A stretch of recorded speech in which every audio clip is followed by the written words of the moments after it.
My name's Kurt Beavers, and I'm from Atlanta, Georgia. And I want to share with you something that's been so critical for me in building a business, and it's a great principle. But I'm in a business where I do three things. There are three things that are very important: retailing, recruiting, and training. First of all, if you've got a great product, it's really easy to sell. So if you're struggling to sell, find a company with a great product.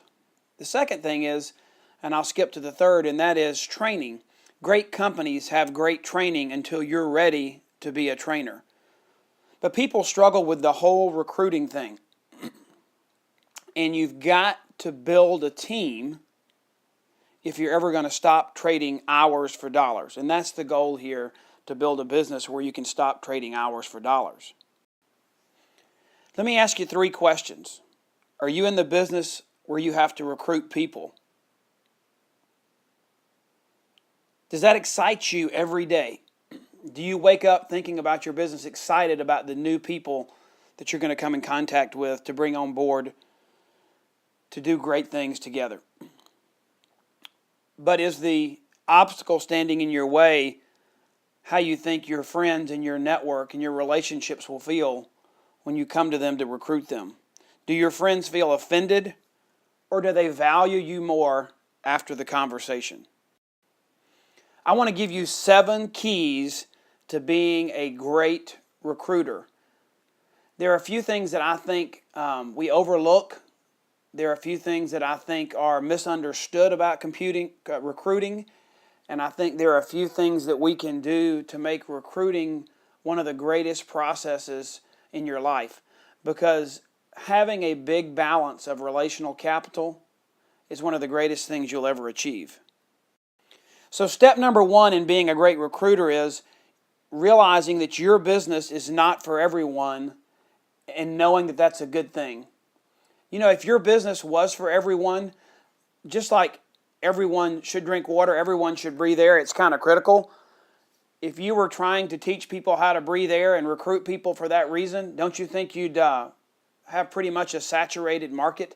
No, your business is not for everyone. Everyone's not going to step up and do what it takes. Everyone's not going to have the desire or the reason to get in your business. And you are looking for an elite few. You're not looking for the masses. Realize that your business is not for everyone, and find the ones that it is for. Number 2 is you've got to not just say this, but you've got to believe this at your core so that you convey this.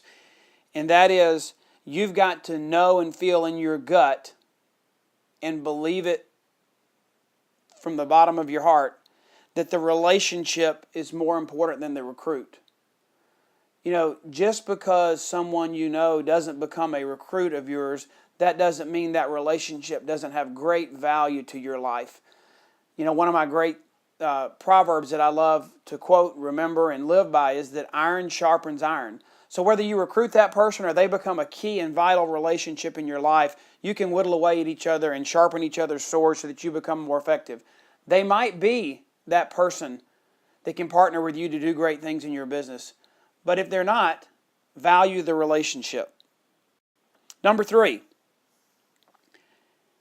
you've got to realize and let them know that helping them is a priority over helping you. You've already found your vehicle. You're going to take that vehicle to the top, and you're going to go build the business you want to build, and you're excited about that. And so you're not having this conversation with them to help you.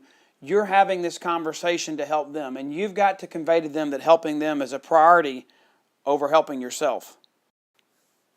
Number 4, you've got to know their why. Why are they doing this? Is this in alignment with their purpose? What do they desire to do with their life? What do they want their tomorrow to look like? You've got to know their why before you tell them what to do. The how and the what are so easy once the why is discovered. So listen well and spend time understanding why they might want to do this, what in their life is going to be solved by them engaging and partnering with you, and you'll come up with a situation that makes sense. If their why doesn't drive them, they'll have bad days and obstacles and things that distract them, that keep them from reaching their goals, and they'll find something else that better suits their why. So find out what their why is. Why does this business, why does what you're having a conversation with them about, what impassions you, what excites you, does that fit with their why? Number 5, passion. Oh my gosh, passion is so critical. It's like high octane fuel, but passion must be present because it provides the power. So in the midst of your conversation, do you feel their passion coming in alignment with you about what you're doing? I met with someone last week and we sat and talked, and I called them back the next day and just really told them, I said, I had a great time with you yesterday, but I just didn't feel like, this is something that you could do with passion, because I didn't want to invest my time or them waste their time on something that they didn't feel like they could be all in with. And you've got to have passion to make this. So when you're recruiting someone, one of the things you want to do is to see if their passion can rise to the level, come to the table, to the quantity and desire that needs to be there to do this business. Because if they don't have passion, how are they going to become contagious in the conversations they have to share it with somebody else? Number 6, and I learned this right out of college from someone that was very successful, and he taught me that it's a right decision. The deal will get done, the contract will get signed, you'll get accomplished what you want to accomplish if you look at every situation as it's got to be a win-win situation. And when things are a win-win, there's no reason either party wouldn't engage in the process. So you need to listen well and have a conversation and share with them why this was a winning option for you and why you believe, based on knowing their why and some of the things we've already talked about, is why it's a win-win for them. But then they have to also see that it's a win-win. So you need to bring all your resources to the table, let them bring all their assets to the table, discuss it, and come together to see that this is exciting. We're both going to win and do great things together. So it's a right decision, and someone will join you when they realize it's a win-win for both. Last point, number 7, and this is critical. I almost wanted to say you don't spell recruit R-E-C-R-U-I-T. Recruiting is not really about recruiting. Recruiting is what you're trying to accomplish, but the process is way more about helping. If you want to recruit someone, realize the real decision is, can you help that person?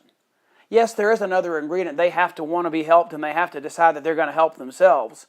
But if you can't help that person, move on to someone else that you can help. So realize that biggest and the most important of all these things is if you want to recruit someone, you've got to decide is if you coming together and partnering with them, you passing the baton to that person is something that will help them, and then they've got to step up and say, yes, I want to be helped, and I want to help myself partnering with you.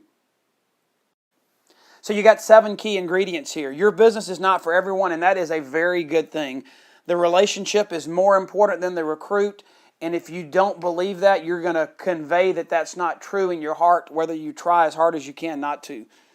You've got to tell them, let them know that helping them is a priority over helping you. You've already found your vehicle. You don't have to have them to rise to the top, but you would love for them to join you because y'all can do great things together. So helping them is more important, is a priority over helping you. You got to know their why before you tell them what to do or even begin the how process. If they don't have passion, they'll fail. If they're not passionate about the products you sell, the business you're in, the future with this company and product, they're going to fail. So passion must be present because it provides the power. And they've got to realize that it's a right decision. And that right decision occurs when everyone realizes and believes and experiences that it's a win-win. And last and not least of all, if you want to recruit, you've got to realize the real decision is, can you help that person? And they've got to step up and be willing to help themselves. We partnered with a great company called Juice Plus. I don't know what your company is and if our Juice Plus business is the right decision for you. But let me tell you what we walked through. We had hundreds of cups at Starbucks, hundreds of conversations with people, and we learned we had to be a good listener.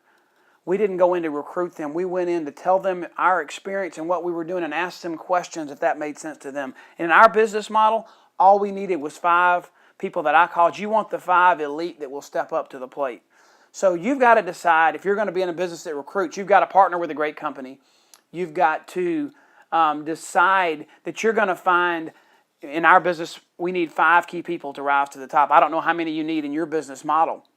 You got to find the right business model, and then you've got to go out and help enough people accomplish what their why is and what they want to accomplish, and you'll build a team that will allow you to make a life, and you won't have to just every day wake up and realize you're just making a living and not crafting the life that you want to make.